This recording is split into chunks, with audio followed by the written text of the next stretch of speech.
Doctor সাহেব পালাইছে, দৌড় দিছে। রাতে 3টা বাজে মাইরা হয়রা এন্ড হারায় দিছে ঢাকা উত্তরা। প্রতি বছর এই হাসপাতালের মধ্যে রোগী মারে। একটা মানুষ মরলে অনেক কষ্ট, তারে আবার কি কাটতেছিল তো?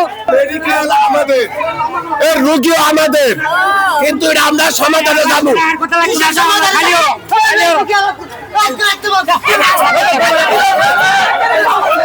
আমাদের রোগীটা মারা গেছে, এই রোগীটারে হেরা পাঠাইছে ঢাকা। ওইখান থেকে মানুষ বলছে যে এই রোগী তো মারা গেছে কোন বেলায়। বলার পরে তারা এখান থেকে সবাই পালাই গেছে। সময় লাগে মাত্র 10 মিনিট বা 5 মিনিট সিজার করলে। আমরা কি জানি না আঙ্গর সিজার হইছে, আমরা মা হইছি। তারপরে হেরা নয়রা হেরা এন্ড হারায় দিছে ঢাকা উত্তরা। তারা সিজার করছে, করার পর একটা লোক ড্রাইভার দিছে না, বলছে সুস্থ আছে। তারপরে হঠাৎ করে বলে মা নাকি মারা গেছে। মারা যাওয়ার পর আমরা জিজ্ঞাসা পরে ডাক্তার সাহেব পালাইছে, দৌড় দিছে। দৌড়ের সাথে তারা আর ধরতে পারছি না। মারা গেছে সেটা আমাদের কাছে বলতে পারতো যে আপনাদের রোগীকে আমরা বাঁচাতে পারি না, বাচ্চারে বাঁচাইতে পারছি। তারা সেটা না করে তারা আমাদের রোগীরা মিথ্যা কথা বলে ঢাকা পাঠাই দিচ্ছে। আর আমাদের বাচ্চার মাথার ভিতরে 3টা জায়গায় আঘাত করছে। আর যে জায়গায় কি আপনার বড় বড় ডাক্তারে সিজার করতে চায় না, সেই জায়গায় এরা মাছ দিয়ে সিজার করায়।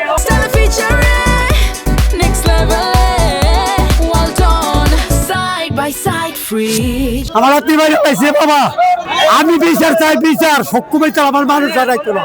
প্রতি বছর এই হাসপাতালের মধ্যে সিজার করার সময় হয় রোগী মেরালা নয়তো বাচ্চা মেরালা। কেন তারা রোগী দেখলে এরকম অবহেলা করে? কেন তারা নার্স দিয়ে চিকিৎসা করা? ঠিক আছে, নার্স দিয়ে সেবা করা, টাকার পিছন দৌড়া। ঠিক আছে, টাকা দিলে চিকিৎসা করবে নয়তো করবে, এটা বড় বিষয় নয়। নার্স দিয়ে সেবা নেই, ডাক্তারের রোগী ধরে না। এখন সবাই পালানো, প্রতি বছর এই হাসপাতালের মধ্যে রোগী মারে। আমরা কইছি আমাকে রোগী মারা গেছে, এরা কই যে যত কথা কই হয় না। আমার ভাইরা তো আমাকে বকা খাওয়াইছে। আপনারা কি চান যে বাচ্চারা এতিম হয়ে যাক? এই কথা বললে মরা রোগী ধরে পাঠাইছে, লাস্টারে পাঠাইছে এই ঢাকা উত্তরে। ওইখান থেকে মানুষ বলছে যে এই রোগী তো মারা গেছে কোন বেলায়।